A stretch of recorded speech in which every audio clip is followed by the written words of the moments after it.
में हमें लगता है कि महिलाएं और पुरुष जो हैं वो कंधे से कंधा मिलाकर चल रहे हैं, लेकिन फिनेंशियल प्लानिंग वो फील्ड है जहां ये मैं बहुत कॉन्फिडेंस के साथ नहीं कह सकती हूं, क्योंकि हम अपने आसपास ऐसी कई महिलाओं को देखते हैं जो हमारे वर्कफोर्स का हिस्सा है, मेरे आसपास हैं, काम कर रही हैं, लेकिन जब बात फिनेंशियल डिसीजन की आती है तो वो कहीं ना कहीं अपने पार्टनर से, अपने भाई से, अपने फादर से सलाह मशवरा करती हुई नजर आएंगी, अपने मेल कॉलीग से पूछती हुई नजर आएंगी, वहां पर भी अपने फीमेल कॉलीग से नहीं पूछ रही होंगी। तो ये गैप क्यों है और इसे कैसे कम किया जा सकता है, और औरतों के लिए फिनेंशियल प्लानिंग और अपने पैरों पे खड़ा होना फिनेंशियल प्लानिंग की फील्ड में कितना ज़रूरी है, इस पर बात करने के लिए आज मेरे साथ फिनसेफ इंडिया की फाउंडर डायरेक्टर मृण अग्रवाल जुड़ गई हैं।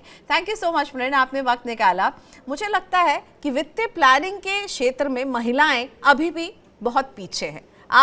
आप मेरे से अग्री करती हैं या नहीं, और आपको क्या लगता है ये बहुत ज़रूरी है इनके लिए कि महिलाएं भी जो हैं फिनेंशियल डिसीजंस खुद लें? नमस्ते प्रियंका, आपने बिल्कुल सही कहा कि महिलाएं जो हैं वो हर फील्ड में आगे बढ़ रही हैं, पर एक फील्ड में जो आगे नहीं बढ़ रही हैं वो है कि वो अपने खुद के पैसे नहीं संभालते हैं। और जैसे कि आपने कहा, there has to be some male member in the family, या तो उनके पिता या उनके भाई या उनके हस्बैंड या और कोई हो, बट ऑलवेज। और आपने ये बड़ा सही भी कहा कि ऑफिस तक में वो फीमेल कॉलीग से नहीं पूछेंगे इस बारे में, वो मेल कॉलीग से ही पूछेंगे इस बारे में। एंड एक बेसिक चीज जो मैं बताना चाह रही हूँ वो ये है कि अगर आपको अपनी जिंदगी अपनी तरीके से जीनी है तो ये तभी ही मुमकिन हो सकता है जब आप अपने खुद के पैसे संभाल रहे हो। जब तक आप अपने खुद के पैसे नहीं संभालेंगे तब आप अपनी जो आप जिंदगी चाह रहे हैं, या अगर आप चाह रहे हैं कि हम काम नहीं करें, या आप चाह रहे हैं कि हम बिजनेस शुरू करें, इन सब चीजों के लिए पैसों की जरूरत है। और इन सब चीजों के लिए तभी हो सकता है जब आप खुद इसमें इन्वॉल्व रहेंगे। बिल्कुल, तो खुद से आप पैसे कमा रहे हैं तो आप उस पैसे को अपने हाथ में लीजिए, उसकी प्लानिंग भी खुद कीजिए, सीखिए, गलतियां होंगी लेकिन सीखिए और फिर बढ़िए आगे। और मुझे लगता है मृण जैसे लोग हैं आपकी मदद करने के लिए भी। लेकिन मृण, अभी हम एक बात कर रहे थे कि कैसे हाउस वाइफ स्पेसिफिक बीमा एक कंपनी लेकर आई है, लेकिन जब हम फाइनेंशियल सेक्टर में देखते हैं इस तरह के प्रोडक्ट जो विमेन ओरिएंटेड हैं वो बहुत कम है। आपको लगता है कि अगर bank, insurance, mutual fund women specific products लेकर आएंगी तो शायद विमेन और आगे आएंगी, अपने निवेश को अपने हाथ में लेने के लिए ज़्यादा कॉन्फिडेंट फील करेंगी, इस और ध्यान नहीं दे रही हैं ज़्यादा कंपनियां?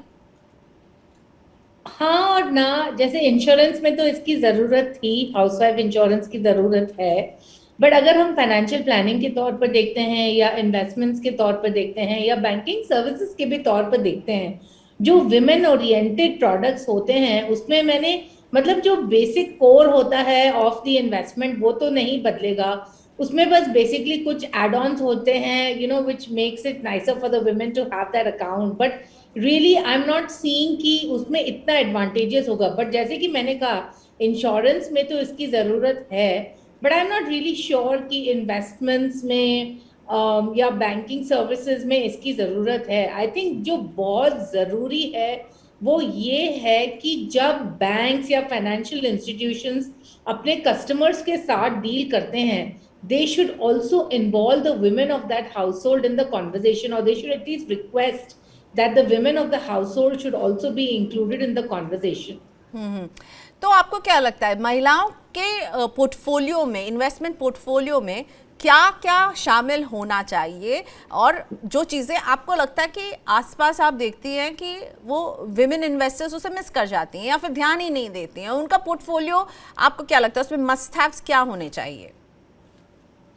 देखिए, ज़्यादातर मैंने ये देखा है that women are very very risk averse, which means कि उनको लॉसेस बिल्कुल नहीं चाहिए।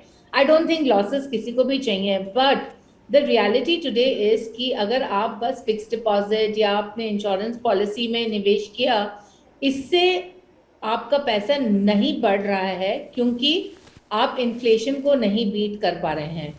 तो बहुत ज़रूरी है कि आप first of all goal based investing कीजिए। दूसरा, थोड़ा रिस्क आपको लेना पड़ेगा। आप कैसे रिस्क ले सकते हैं, मैं ये नहीं कह रही हूँ कि आप 10 स्टॉक्स में जाकर इन्वेस्ट कीजिए। म्यूचुअल फंड्स अवेलेबल हैं। अगर आपको बहुत मुश्किल लगता है कि कौन सा फंड खरीदें, इतने सारे फंड हैं, तो इंडेक्स फंड तो है ही, एक निफ्टी 50 का फंड खरीद के रख लीजिए, वो ही काफी रहेगा।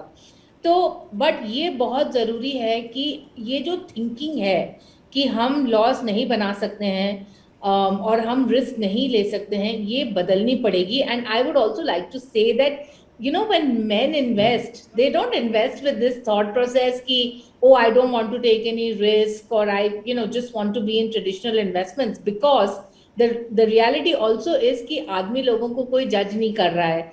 अगर वही महिला इन्वेस्ट करेगी और वो लॉस बनाएगी तो सब आगे आके बोलेंगे कि अरे आपने पैसे गवा दिए।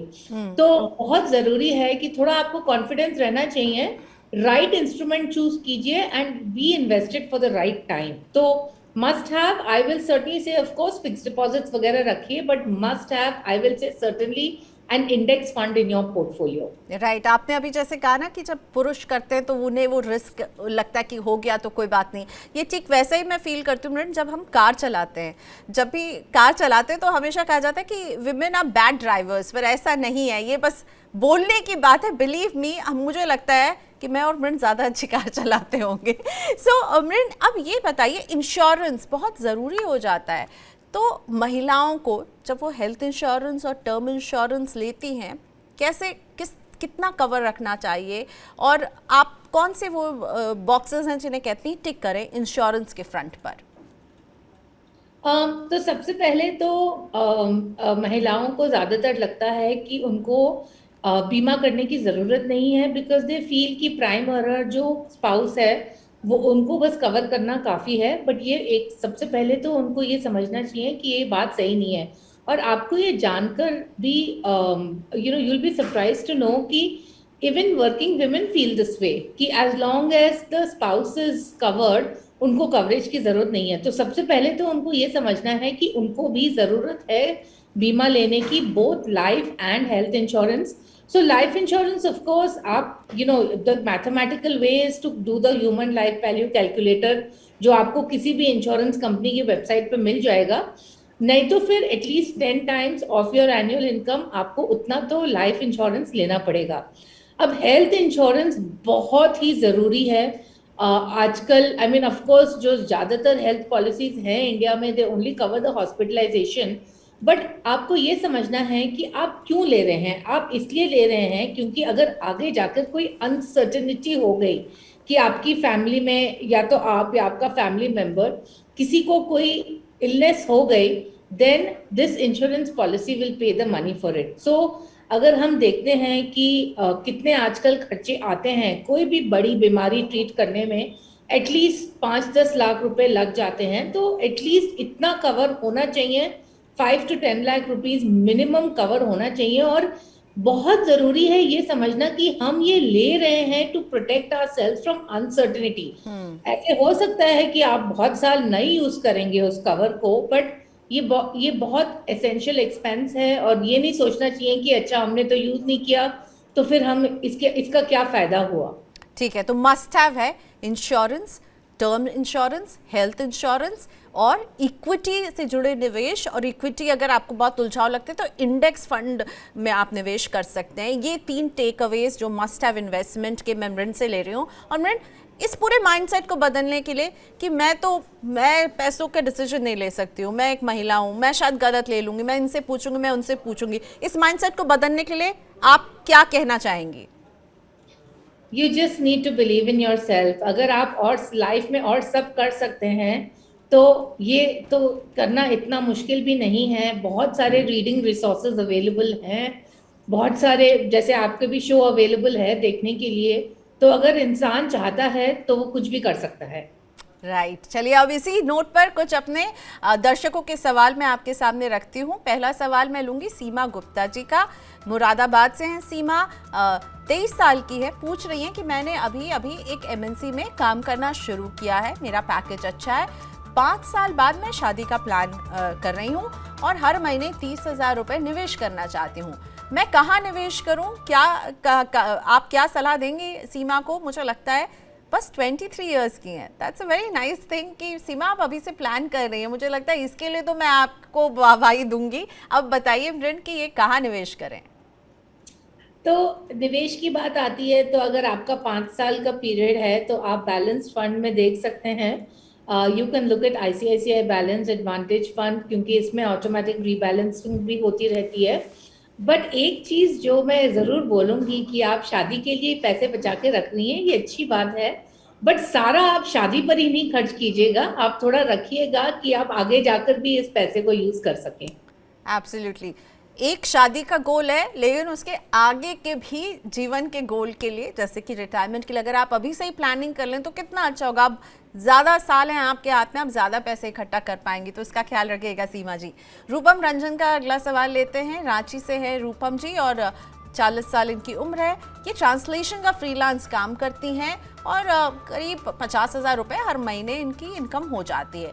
रिटायरमेंट के लिए इन्होंने अभी तक कुछ भी निवेश नहीं किया है, कोई प्लान नहीं किया है और बता रही हैं कि मैं हर महीने 20,000 रुपये बचा सकती हूँ, तो मुझे कहाँ निवेश करना चाहिए? रूपम रिटायरमेंट के गोल के लिए निवेश करना चाहती हैं, क्या सलाह देंगी आप ऋण? आई वुड से कि वैसे तो ये म्यूचुअल फंड में भी कर सकती हैं, इक्विटी म्यूचुअल फंड में कर सकती हैं। फ्लेक्सी कैप जो फंड्स होते हैं, मेरे ख्याल से ये अच्छी चॉइस रहेगी। मैं आई एम प्रिज्यूमिंग कि 20 साल का इनका इन्वेस्टमेंट का पीरियड रहेगा, तो फ्लेक्सी कैप फंड्स लाइक पराग पारेख, कोटक, SBI, ये सब अच्छे हैं, इसमें ये निवेश कर सकते हैं। अगर इनको लगता है कि मुझे समझ में नहीं आ रहा है कौन से फंड में करें, और अगर इनको ऐसा चाहिए कि इनको एक पेंशन चाहिए रिटायरमेंट में, तो NPS के बारे में भी सोच सकती हैं। बट NPS में ये एक्टिव इक्विटी ऑप्शन चूज कीजिए, इसमें ज़्यादा अमाउंट इक्विटी में जाएगा और इससे क्या होगा कि जो आपका रिटायरमेंट का जो कॉर्पस है वो एक अच्छा अमाउंट आने की आशंका रहेगी। ओके, चलिए, तो NPS जैसा स्कीम आपके लिए अच्छा हो सकता है रूपम। साथ में आप इक्विटी के भी कुछ सजेशन यहाँ पर ने आपको दिए हैं, लेकिन NPS में भी आपको एक्टिव इक्विटी जो है वो चुनना चाहिए। थैंक यू सो मच मृण, आज आपने वक्त निकाला Money9 के लिए। Thank you.